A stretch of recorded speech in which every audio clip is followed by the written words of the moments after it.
Hello, good morning. आज हम logic के अगले टॉपिक जिसमें हम ट्रेडिशनल स्क्वायर ऑफ अपोजिशन इसके बारे में चर्चा करेंगे। ट्रेडिशनल स्क्वायर ऑफ अपोजिशन जिसको हिंदी में हम परंपरागत विरोध वर्ग कहते हैं, ये क्या है? तो ये जो हमारे निरपेक्ष तर्कवाक्य हैं या तर्कवाक्य हैं, जिनको साधारणतः हम लोग तर्कवाक्य, प्रतिज्ञप्ति आदि नामों से जानते हैं, तो उनके आपस का जो रिलेशन है वो इस ट्रेडिशनल स्क्वायर ऑफ अपोजिशन में बताया गया है। ट्रेडिशनल इसलिए है क्योंकि ट्रेडिशनल लॉजिक की जब हम बात करते हैं तो मानते हैं कि ये एरिस्टोटेलियन लॉजिक है, अरस्तु का लॉजिक है, ठीक है, बूलियन लॉजिक नहीं है। तो उसके इस चर्चा से पहले आपको ये ज्ञात होगा कि हमारी जो कैटेगरिकल प्रोपोजिशन है अर्थात निरपेक्ष न्याय वाक्य हैं वो 4 होते हैं। कौन कौन से होते हैं वो देख लेते हैं। पहला ए तर्क वाक्य जिसको हम लोग बोलते हैं यूनिवर्सल अफर्मेटिव, दूसरा ई तर्क वाक्य जिसको बोलते हैं यूनिवर्सल निगेटिव, और तीसरा होता है आई तर्क वाक्य जिसको बोलते हैं पर्टिकुलर अफर्मेटिव, और चौथा ओ तर्क वाक्य जिसको बोलते हैं पर्टिकुलर निगेटिव। तो 2 यूनिवर्सल 2 पर्टिकुलर, यूनिवर्सल में एक अफर्मेटिव एक निगेटिव, पर्टिकुलर में एक अफर्मेटिव एक निगेटिव। ओके, अब इन चारों प्रपोजिशन के आपस में क्या रिलेशन है, इसी को परंपरागत विरोध वर्ग कहते हैं। हमने क्रम से इसको बना लिया है। दोनों यूनिवर्सल प्रपोजिशन पहले लिखी और पर्टिकुलर प्रपोजिशन को आपस में नीचे लिखा, और आपस में एक दूसरे के संबंध हमने बना दिए हैं कि कैसे किसके बीच में संबंध है। तो पहले हम 2 यूनिवर्सल तर्क वाक्यों के बीच में कॉन्ट्ररी का संबंध है, विपरीत का संबंध। ए और ई के बीच में विपरीत का संबंध, आई और ओ के बीच में सब कॉन्ट्ररी, इसको विरुद्ध या उपविपरीत का संबंध भी बोलते हैं। इसके बाद जो डायगोनल लाइन क्रॉस है एक दूसरे का, ए और ओ के बीच में व्याघात या कंट्राडिक्शन का रिलेशन, इसी तरह से ई और आई के बीच में भी कंट्राडिक्शन का रिलेशन, या आई इनके बीच में या ओ या ए के बीच में आपस में एक दूसरे के जो रिलेशन है वो डायगोनल क्रॉस में है, वो कंट्राडिक्शन। यूनिवर्सल के बीच कंट्रारी, पर्टिकुलर के बीच सब कंट्रारी, और यूनिवर्सल और पर्टिकुलर के बीच उपाश्रय। यूनिवर्सल और उससे रिलेटेड जो प्रपोजिशन है उसके बीच सबल्ट्रेशन। तो मतलब ए आई के बीच सबल्ट्रेशन, ई ओ के बीच सबल्ट्रेशन। अब ये है क्या और इससे क्या होता है, इसके बारे में हम आगे जानेंगे। तो ये 1 2 3 4 रिलेशन की बात करता है हमारे। इस रिलेशन के, ये रिलेशन क्या है, इससे क्या होता है, इसकी वैल्यू क्या होगी, इसके बारे में हम लोग डिस्कस करेंगे। तो विपरीत का संबंध जो है, विपरीत का संबंध, तो सबसे पहले हम यदि विपरीत के संबंध को एक्सप्लेन करें तो क्या कहेंगे कि विपरीत का संबंध 2 यूनिवर्सल प्रपोजिशन के बीच होता है। यूनिवर्सल है दोनों, ओके। इसके बाद ये क्या है, परिमाण। परिमाण मीन्स क्वांटिटी। क्वांटिटी क्वांटिटी क्या है, ये भी यूनिवर्सल है और ये भी यूनिवर्सल है। क्वांटिटी में समान है और किसमें डिफरेंस है, क्वालिटी में, गुण। जो ये अफर्मेटिव है ये नेगेटिव है। तो 2 यूनिवर्सल प्रपोजिशन के बीच रिलेशन होता है कॉन्ट्ररी का, और किसके, जो क्वालिटी में डिफरेंट है और क्वांटिटी में समान है। ओके, ये रिलेशन क्या कहता है, कॉन्ट्ररी का रिलेशन कहता है कि 2 यूनिवर्सल प्रपोजिशन एक साथ सत्य नहीं हो सकती। 2 यूनिवर्सल प्रपोजिशन एक साथ सत्य नहीं हो सकती। केवल इतना ही बोला है, 2 universal preposition can not be true together, मतलब कोई सत्य नहीं है।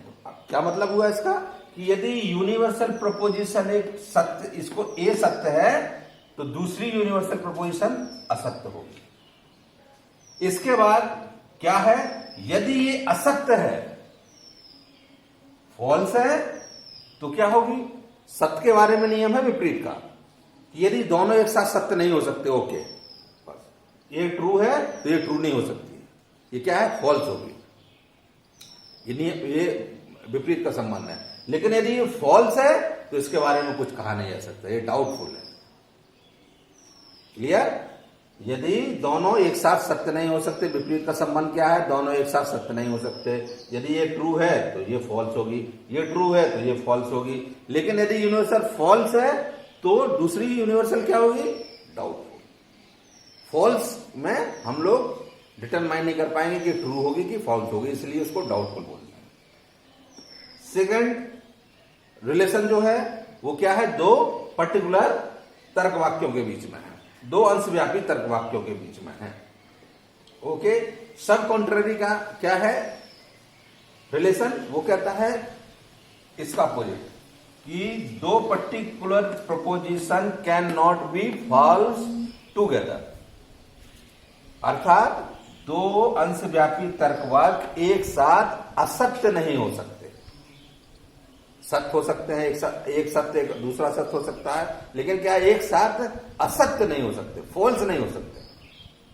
मीन्स यदि एक फॉल्स है, यदि पर्टिकुलर प्रोपोजिशन फॉल्स है तो दूसरी एक साथ फॉल्स नहीं हो सकती, तो दूसरा ट्रू होगा। इसी तरह से यदि मान लीजिए ट्रू है तो डाउटफुल, केवल असत्यता से संबंध से नहीं, ये जो सत्यता से, दोनों सत्य एक साथ सत्य नहीं हो सकते, तो सब कॉन्ट्ररी दोनों एक साथ असत्य नहीं हो सकते। यदि एक सत्य है तो दूसरा असत्य होगा, या एक असत्य है तो दूसरा सत्य होगा। लेकिन यदि एक सत्य है या ट्रू है तो दूसरा डाउटफुल होगा।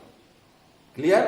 इसके बाद जो डायगोनल रिलेशन है, एक यूनिवर्सल और एक पर्टिकुलर के बीच में, जो क्या है, ये सर्वव्यापी है, ये क्या है, अंशव्यापी है। ठीक है, किसमें गुण, सर्वव्यापी अंशव्यापी मतलब परिमाण में अलग हो गए, ठीक है, और गुण में भी अलग हो गए। क्या है, क्वालिटी और क्वांटिटी दोनों इसकी अलग अलग है। तो कंट्राडिक्शन का रिलेशन कहां है, जहां दो एक यूनिवर्सल और पर्टिकुलर के बीच में जो क्वालिटी में भी डिफर कर रहे हैं और क्वांटिटी में भी डिफर कर रहे हैं, सेम ई और आई और ए और ओ के बीच में। तो कॉन्ट्राडिक्शन रिलेशन वेरी इजी है, बहुत ही सिंपल, बहुत आसान।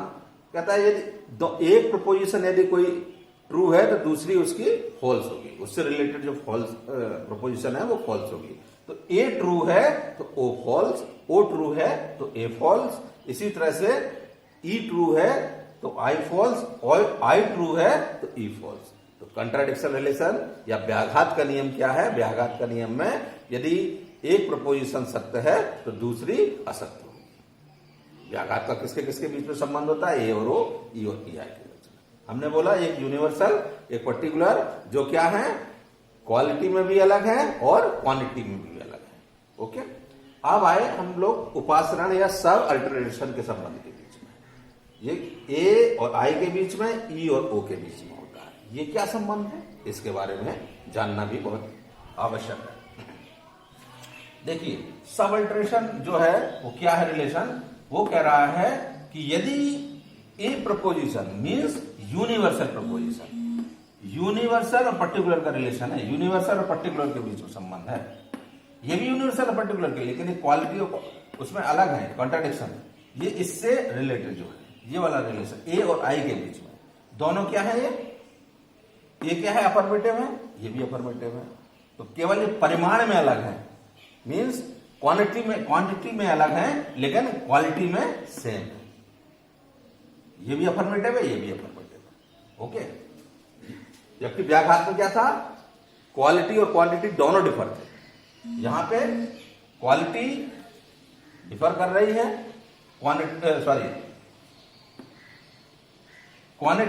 क्वांटिटी या परिमाण इनका अलग अलग है, लेकिन गुण या क्वालिटी इनकी सेम है।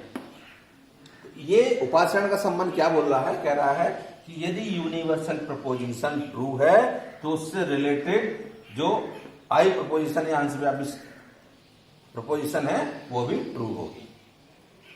तो यदि ट्रू है तो ट्रू। इसके बाद यदि पर्टिकुलर ट्रू है, यूनिवर्सल ट्रू है, होल ट्रू है, तो पर्टिकुलर उसका जो पार्ट है वो कह रहा है वो ट्रू होगा। ये तो सबको पता है, यदि होल के बारे में हमको पता है ट्रू है तो पर्टिकुलर के बारे में ट्रू होगा।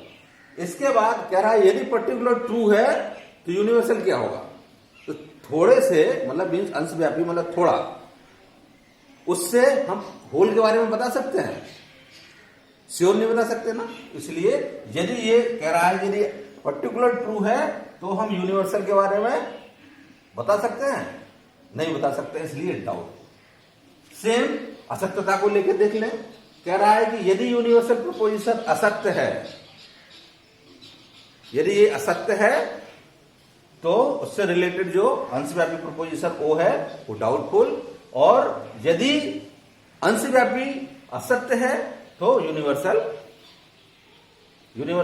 भी असत्य होगी। यदि पर्टिकुलर फॉल्स है तो यूनिवर्सल भी फॉल्स होगी। यदि फॉल्स मतलब छोटा सा भाग उसका फॉल्स है तो ऑब्वियस है कि उसके ऊपर वाले भाग से ही छोटा सा भाग आया होगा तो वो भी फॉल्स होगा। ये रिलेशन इसके बाद आपस में किसके किसके बीच में है ये जानना बहुत जरूरी है। इससे हम आगे एक्सरसाइज में बहुत हेल्प मिलती है कि यदि एक प्रपोजिशन क्वेश्चन में आता है कभी कभी कि ये प्रपोजिशन ट्रू है तो ये प्रपोजिशन क्या होगा, आई क्या होगा, वो क्या होगा, इस तरह से क्वेश्चन जो आते हैं उसके बारे में ये जानना बहुत जरूरी है। इस रिलेशन को लेकर एक हम शॉर्ट में एक चार्ट बना लें तो आपको ये क्लियर हो जाएगा कि कैसे कैसे हमको करना है। इन्हीं को लेके हम एक सिंपल सा चार्ट बना लेते हैं। हमने 4 प्रपोजिशन लिख लिया, ए ई आई ओ। पहली रो में लिखते हैं टी एफ। दूसरी रो में इसका उल्टा कर दो एफ टी। तीसरी रो में टी, यहां पे एफ और किनारे पे डी। चौथे रो में ये टी ऐसे आना चाहिए डायगोनल, इसके जस्ट अपोजिट एफ और बीच में टी। ये यदि आपको ये चार्ट याद है उससे आप निकाल सकते हैं। पहली रो टी एफ, दूसरी उल्टा एफ टी। तीसरी में ये आपको पता है कि टी को आपको ऐसे ले जाना है, ये डायगोनल, इससे याद हो जाएगा। T. First row, second row, third row, fourth row, ठीक है। तो ये पूरा जितना भी हमारा ट्रेडिशनल स्क्वायर ऑफ अपोजिशन का रिलेशन था उसके बिहाफ पे किसकी वैल्यू क्या होगी ये सिंपल से एक चार्ट में आप निकाल सकते हैं और इसके थ्रू आप क्या होगा अदर प्रपोजिशन उसके बारे में आप एसेस कर सकते हैं और बता सकते हैं। जैसे अब देखिए यहां पे एक महत्वपूर्ण बात है, मैंने ये इस तरह से आपको बताया है कि टी ये एक ही रो में आ रही है। इसी तरह से फॉल्स ये भी एक डायगोनल रो में आ रहा है। क्या मतलब हुआ इसका, इसको समझना आसान है और आप समझिए। मीन्स कह रहा है कि यदि ए प्रपोजिशन ट्रू है, आपको क्वेश्चन में दिया है कि if the A preposition is true, तो आप तुरंत एकदम पकड़ लेना है कि ए प्रपोजिशन ट्रू है मीन्स कौन सी रो की बात कर रहा है, ए ट्रू। ए के नीचे ट्रू ये है, ये वाली रो हमको देखना है। ए ट्रू है तो ई क्या होगी एफ, आई क्या होगी ट्रू और ओ क्या होगी एफ। क्यों हुआ, ये रिलेशन है। ए और ई के बीच में कॉन्ट्रारी का रिलेशन, ए और आई के बीच में सबअल्टरेशन का रिलेशन, ए और ओ के बीच में कंट्राडिक्शन का रिलेशन। इस तरह से ये पूरी हमने शॉर्ट में टेबल हमारी बन जाती है। इसी तरह से हम बोले यदि ई प्रपोजिशन ट्रू है तो ई प्रपोजिशन ट्रू है तो मीन्स ई ट्रू कहां है, ई के नीचे ट्रू देखिए ये सेकंड रो में, तो ये वाली आपको रो देखनी है, ये वाली रो। ई ट्रू यदि है, ई ट्रू है तो ए क्या होगी फॉल्स, आई फॉल्स, ओ ट्रू। इसी तरह से आई ट्रू है तो ए डाउटफुल, तीसरी रो में चले जाएंगे। आई का टी कहां है, आप कहेंगे कि सर टी तो यहां पे भी है, तो नहीं, हमने बोला कि अब आपको यदि सत्यता देखनी है, मतलब सत्य के बारे में पता करना है, यदि कोई प्रपोजिशन गिवन प्रपोजिशन जो है वो ट्रू है, ट्रू की बात हो रही है तो ऐसे देखेंगे। मतलब ए का ट्रू ये, ई का ट्रू ये, आई का ट्रू ये और ओ का ट्रू ये। तो आई का ट्रू क्या है? तीसरी रो, ये वाला नहीं। आई का true third row, I true है तो ए डाउटफुल, ई फॉल्स और O doubtful, D for doubtful, संदेह या अनिश्चित। इसी तरह से ओ डेयरी ट्रू दिया है क्वेश्चन में कि ओ प्रोपोजिशन ट्रू है तो ए प्रोपोजिशन क्या होगी? ए प्रोपोजिशन फॉल्स होगी, ई प्रोपोजिशन डाउटफुल होगी, आई प्रोपोजिशन भी डाउटफुल होगी। अब ये हमने बोला कि यदि आपके क्वेश्चन में दिया है कि ए प्रोपोजिशन या ई या आई या ओ ट्रू है, ट्रू के बारे में बात है। अब हम उल्टा बात कर रहे हैं फॉल्स। यदि गिवन प्रोपोजिशन फॉल्स है तो कैसे देखना है?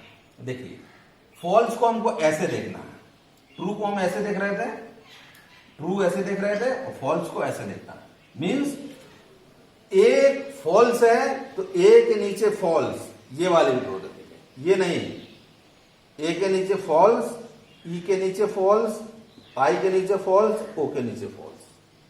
तो ए का फॉल्स ये हुआ तो ये वाली रो हम कंसीडर करेंगे कि ए प्रोपोजिशन फॉल्स है तो ई प्रोपोजिशन डाउटफुल, आई प्रोपोजिशन डाउटफुल, ओ प्रोपोजिशन ट्रू।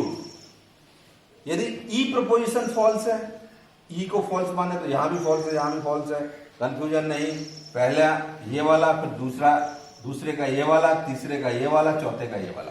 तो ई फॉल्स, ये वाला ई फॉल्स है तो A doubtful, I true, O doubtful.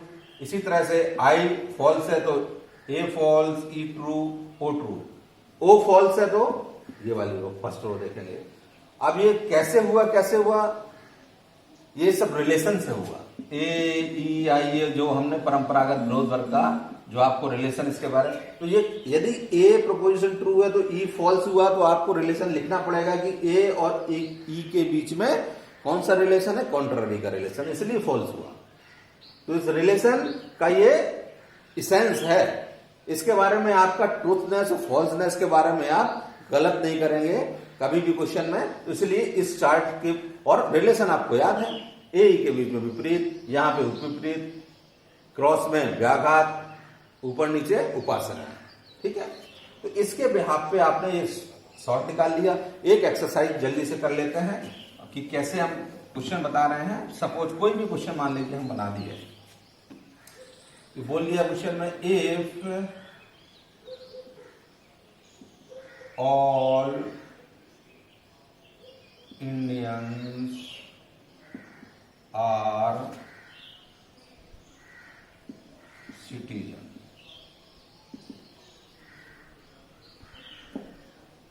then what may be inferred given proposition। कुछ आपको प्रोपोजिशन दे दी, suppose no Indians are citizen, second some Indians are citizens, third some Indians are not citizens, चौथा all Indians are citizens, all Indians are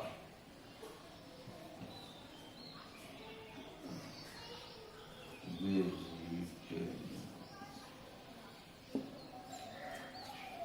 देखिए हमने क्या है कि ये क्वेश्चन दिया है, क्या बोल रहा है, if all citizens is true.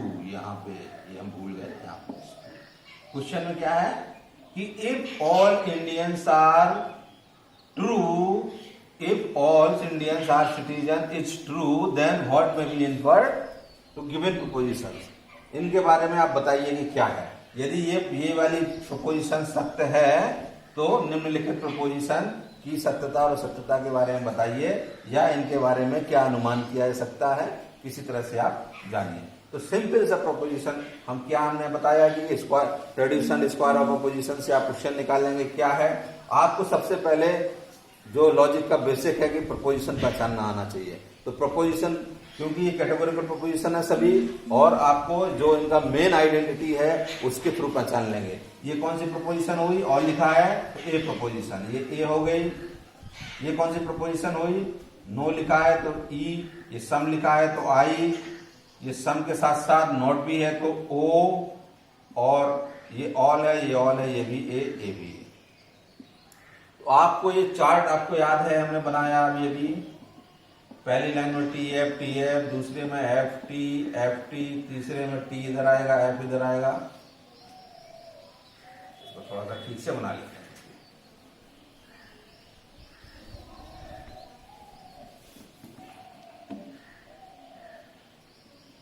A E I O, T F F T, ये टी, ये एफ, किनारे पर डी डी, यहाँ पे टी, यहाँ पे एफ, बीच में डी डी।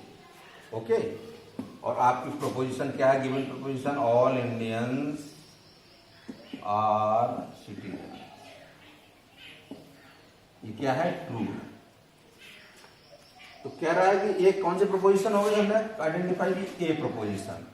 तो all Indians are citizens A proposition है। ए प्रोपोजिशन क्या है, ट्रू। आपने क्लू मिल गया आपको कि ए प्रोपोजिशन क्या है, ट्रू है। ए प्रोपोजिशन ट्रू है तो कौन सी रो देखेंगे आप, फर्स्ट रो। ए का ट्रू ये है ना, ई का ट्रू ये है, आई का ट्रू ये है, ओ का ट्रू है, ऐसे देखते हैं। तो ए प्रोपोजिशन ट्रू है, ये वाली रो मीन्स देखेंगे। तो दूसरी प्रोपोजिशन क्या है, ई। ए ट्रू है तो ई क्या हो गई, फॉल्स। तो ये प्रोपोजिशन क्या हो गई, फॉल्स। कैसे हुई, ए और ई के बीच में कौन सा रिलेशन है, कॉन्ट्ररी। इस तरह से आप क्वेश्चन निकालेंगे। ये आई प्रोपोजिशन क्या होगी, ट्रू। ए ट्रू है तो आई ट्रू। ए और आई के बीच में क्या रिलेशन है, ए और आई के बीच में उपासना या सबल्ट्रेशन।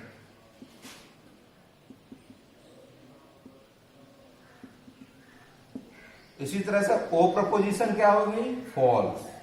ये फॉल्स होगी, ए और ओ के बीच में कंट्राडिक्शन।